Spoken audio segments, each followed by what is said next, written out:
I am proudly stomping in my purple sneakers up the stairs towards my first day in first grade. On my chest is my crest, a sparkling unicorn with wings, silver body, and rainbow sequins for the mane and tail on a violet background. My skirt is rainbow colored and flowing around me, and my skinned up knees and elbows reflect my hearty physicalness. My long blonde hair, which has never been cut, is put up in pretty French braids. At the top of the stairs, I make my entrance, smiling at my classmates and Mrs. Molinas, the first grade teacher. I am so excited. I feel so alive and me. I'm about to shout out, "Hello, everyone! I'm the Rainbow Unicorn Superhero, but the people who love me just call me Rickity Rick." When I wake up, I was dreaming, and it stopped just before it became a nightmare.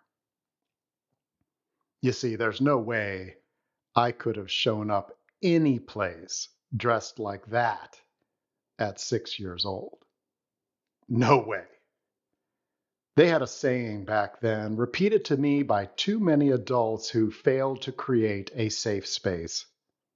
"Sticks and stones will break my bones, but names will never hurt me." Such utter crap.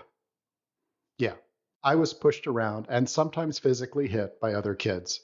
That actually did not wound and scar me as much as being called Four Eyes, teacher's pet, homo, and worse.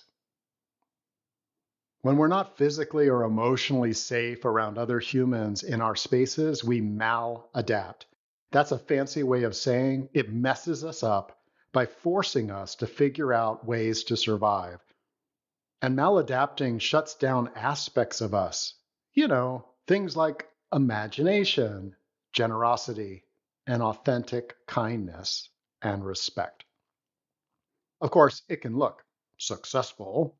I maladapted by putting almost all my energy into being the good, smart boy. Others I know put it into being pretty and happy, even when despairing on the inside.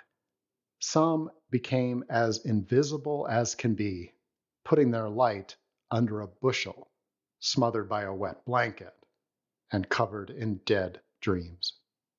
Still others became noisy and bossy, domineering and controlling, emotionally volatile, physically threatening, or status driven. Lack of safety amongst parents, teachers, and peers turns everyone into a warped caricature of who they might be if they were safe and emotionally free. And I need to share something vulnerable here. The bullying by other kids that included calling me homo and worse, name calling that was not called out as being not okay by the adults around me, made me susceptible. It's true, I wasn't singled out for this abuse. I figure I don't know any boy in my school or playground that wasn't called this. So what's the big deal, right? Well, at 13 years old, a male teacher and employer in a position of trust started sexually abusing me. I cannot imagine, even now, of any way I could have revealed that secret without escalating emotional abuse and name calling or being ostracized or worse. I simply could not have survived. There was no safer space. Thus, it continued for 3 more years, and it was 15 years before I told anyone else. I've come to understand the hard way that no matter what armoring we fashion to protect ourselves from unsafe situations and abuse, there are chinks in the armor. Manipulators and predators know where the susceptible points are in certain types of armor, and they exploit them. That's part of reality. But it's not the entire reality. It's true, there are places and people in the physical world that are hostile to human well being. I'm picturing a volcano and an angry, vindictive boss. Both are hard to survive, right? Yet there are also a growing number of places where people devoted to crafting safer and braver spaces are coming together to say what hasn't been said, share what needs to be shared, and co create agreements that allow people to live, laugh, and love more as themselves. Being a co creator of such a space can be hard, messy, awkward, and so worth it. Participating in such a space can transform us in ways we can't even fathom before we have the experience the first time, then again and again. Let me give you some examples. You know that dream I had where I had become a first grade superhero? Well, I make my home now with my heart adopted boy and my partner, his mom. He's a just turned 6-year-old rainbow superhero with long blonde hair. He often has his mom put into French braids while he watches Stinky and Dirty on the TV. The three of us go to ecstatic dance on Sunday mornings. Sometimes he wears his unicorn emblazoned rainbow dress. He dances his dance, like all of us are invited to do. He goes to an outdoor farm and forest school where he also sometimes wears a dress with unicorns, or a purple skirt, or rugged pants, or rain gear, and always seems to come home wearing lots of mud. In both these spaces, there's acceptance. Kindness and respect are cultivated. The requirement for clear consent is reinforced every day. There's explicit freedom to explore what's your unique expression in the world, as long as it does not cause harm to others or yourself. I can't tell you how deeply healing it has been to be by his side as he gets to be himself in these spaces, safer than I could ever have imagined being at his age. You may be asking, well, what about the outside world? I mean, you live in North Carolina.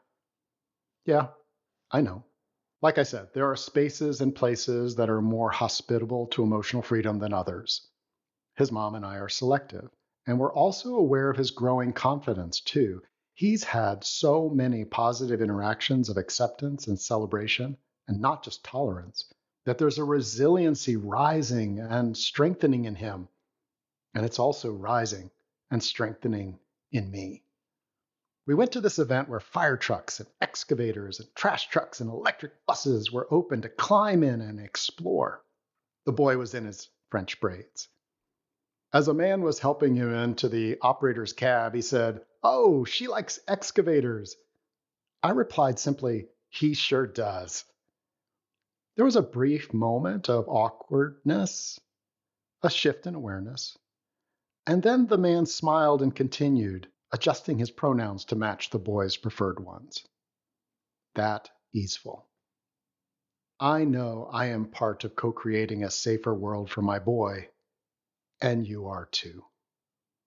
Every time we support spaces and attitudes that allow more safety, respect, and freedom, we're allowing all of us to transform, to take off the armor and stop all the maladapting and pretending. It's really time we get to dress and walk and talk and dance and live as our authentic selves. And that takes mutual support.